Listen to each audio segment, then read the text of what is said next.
Hello everyone. तो स्वागत है आप सभी का आईएफएस के इस यूट्यूब प्लेटफॉर्म पर। मैं हूं मोहित पटदार और आज हमारे साथ एक ऐसी कैंडिडेट जुड़ी हुई है जिनका नाम अस्मिता है, जिन्होंने गैट बी एग्जाम को क्वालिफाई किया है।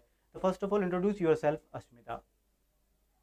Yes, I am Ashmita Das. I have completed my bachelor's degree in life sciences honors from Presidency University, Kolkata, and I was preparing for it nearly 2 years.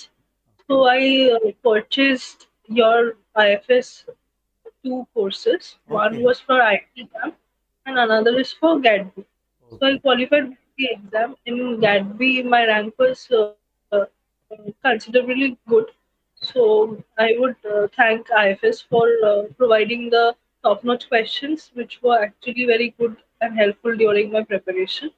Okay So I'm able to continue in MSc Biotechnology and continue my PhD as well. So after MSc Biotechnology, I'm willing to go in plant biotechnology. And that is why I was more interested in GATB because GATB is usually funding directly. Okay okay Uh, okay that is what. Okay Asmita, अच्छा लगा ये सुनकर क्योंकि कहीं ना कहीं aspirant जो है एग्ज़ाम के लिए मल्टीपल एग्जाम्स के लिए तैयारी करते हैं और आपने गैट बी एग्ज़ाम क्वालिफाई किया और GAT B definitely stipend amount भी प्रोवाइड करती है और टॉप इंस्टीट्यूट भी दिलवाती है, तो आपकी चॉइस अच्छी रही। अस्मिता, मुझे बताइए इसकी प्रिपरेशन आपने कब स्टार्ट करी, गैट बी एग्ज़ाम की प्रिपरेशन? मैंने सेकेंड ईयर में स्टार्ट कर दी थी। तो प्रेसिडेंसी में फर्स्ट ईयर मैंने सीनियर से बात किया तो उन्होंने कहा कि 3 to 4 एग्जाम्स है बायोटेक्नोलॉजी, आईटी एग्जाम्स, यूटीपीजी, गैट भी।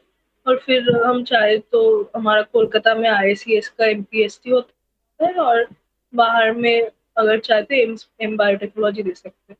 तो मैंने शुरू से ही प्रिपेयर किया था और मैंने प्लांट जेनोमिक्स में 2 रिसर्च पेपर भी पब्लिश किए हैं under okay, my. Well done well done Asmita, congratulation. क्योंकि पेपर पब्लिश करना अपने बैचलर डिग्री के दौरान ये तो बहुत ही बड़ी बात है और बहुत अच्छी बात भी है। ठीक है, क्योंकि कहीं ना कहीं आप पेपर पब्लिश करो, कई सारे एस्पिरेंट इवन एमएससी में भी बहुत मुश्किल होता है पेपर को पब्लिश करना। पीएचडी में जाके कहीं ना कहीं वो अपने पेपर पब्लिश करते हैं, बट आपने अपनी बैचलर डिग्री के दौरान ऐसा किया है। वेल डन अस्मिता। मुझे बताइए कि गैट बी के एग्ज़ाम और आईटी जेम के एग्ज़ाम आपने दोनों ही क्वालिफाई की है, तो कैसे कोई एक एस्पिरेंट दोनों क्वालिफाई कर सकता है?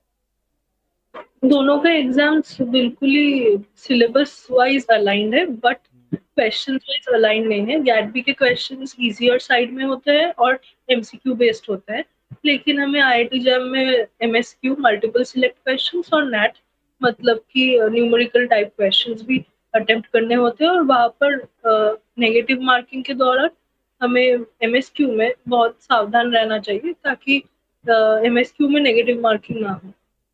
और बाकी ओके गैट भी में भी नेगेटिव मार्किंग होता है तो एमसीक्यू बेस्ड होता है इसलिए इजियर होता है।